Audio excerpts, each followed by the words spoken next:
be talking about the very first king of the Georgian era and his reign. The time this ruler spent in power was very significant around Britain, Europe, and overall the whole world. These years can be explained in many aspects. We will be talking about King George I's reign, arts and artistic movements during this time, social and political changes, and the scientific innovations and discoveries that took place. Let's begin.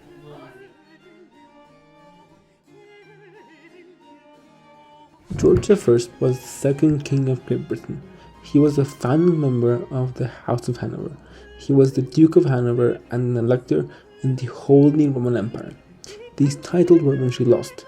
The title of Duke of Hanover, which was transformed into the King of Hanover, was lost after an invasion of Prussia in 1866 during the Prussian-Austrian War, while the title of Elector was lost after the dissolution of the Holy Roman Empire during the Napoleonic Wars.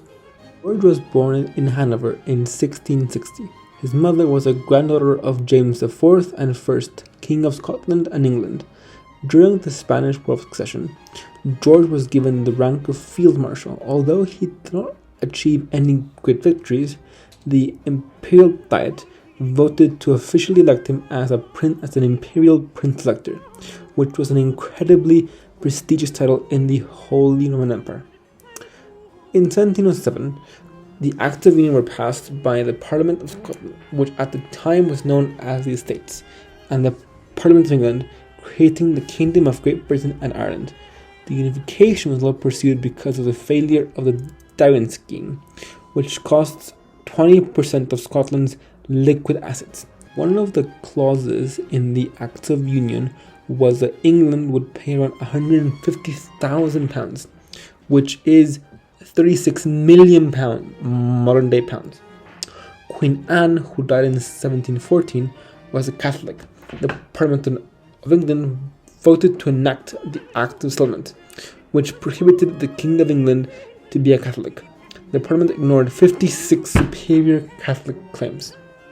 Queen Anne died on the 1st of August 1714, and with the death of his mother, Sophia of Hanover, on the 9th of June 1714, George became the heir of the British crown. George was crowned on the 20th of October 1714. His early reign was plagued by instability. This came to an end after a Spanish-sponsored Jacobite invasion in 1719. Bad weather only allowed 300 Spanish troops to land. The badly equipped Jacobite army was sorely defeated by the British army at the Battle of Glen Shiel. After the Spanish-backed invasion, George's reign was finally solidified. Because of this, George did not enact any major policies, but did mark the beginning of the executive branch being dominated by a cabinet. During the majority of George's reign, Robert Walpole held the majority of the political power, making him the first de facto Prime Minister of Great Britain. George died on the 11th of June 1724 in Hanover, after he suffered a stroke 2 days earlier, making him the last king of England or Great Britain to be buried outside of the British Isles.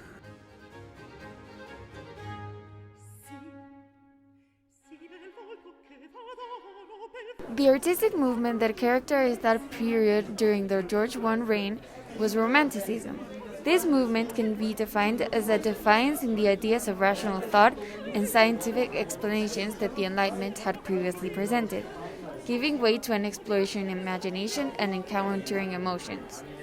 Among the most famous artists of this time are Holbein, Rubens, Van Dyck, and Canaletto, who all created powerful images of the first Georgian king and the deep portrayal of his richness. What mostly characterized the artistic movement was the silver, furniture, decoratives, and paintings. In architecture, the Italian classical style of the 16th century artist Andrea Palladio was reintroduced to society, as the nobles and monarchs tried to simplify architecture in contrast to the past Stuart monarchy's Baroque style and heavily decorated taste. Palladianism was based upon a mix in the structure of symmetry and order, as well as the rich touch of classicism. a minimalist structure to which the monarchs based their building reformations upon. The main director to these changes was architect William Kent. Silver was also very important during this time, with the predominance of the simplistic style known as Queen Anne, where minimal design with elegant touches were the key to silversmiths' creations. Hallmarks were also introduced as a practical way to tag the important aspects of silverware. The amounts of marks and the types gave more value to the piece itself. There were some different types of hallmarks that held very specific purposes. The first was the maker's mark, which defined the silversmith with his initials. The second was an assay or town mark, so the buyer could know where in Britain the silver was tested for quality, which in Britain had to be above 92.5% to be considered pure silver. The third mark was to define a date, marked with a letter of the alphabet as a variable of the year. Furniture and interior design also became a heavily influential element. French and Dutch inspired furniture were used, with the introduction of mahogany that was carved with classical but extravagant designs known as the George Palladian designs.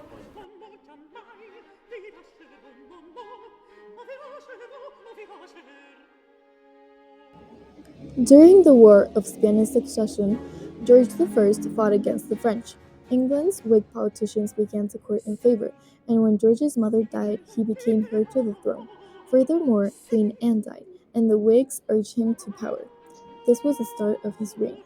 George's reputation was concerning since there were rumors about him that did not reflect well on him or the throne.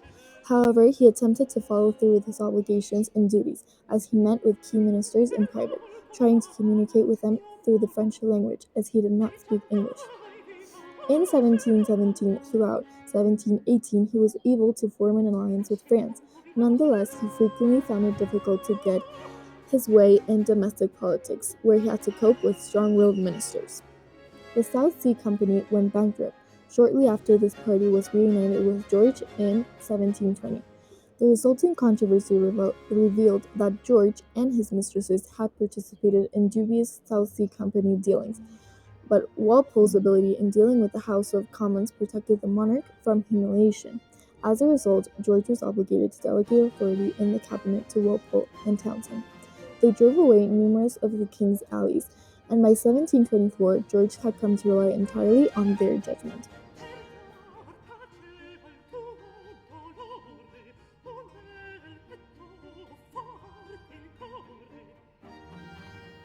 During the time that George I was King of Britain, there were many inventions that changed the world.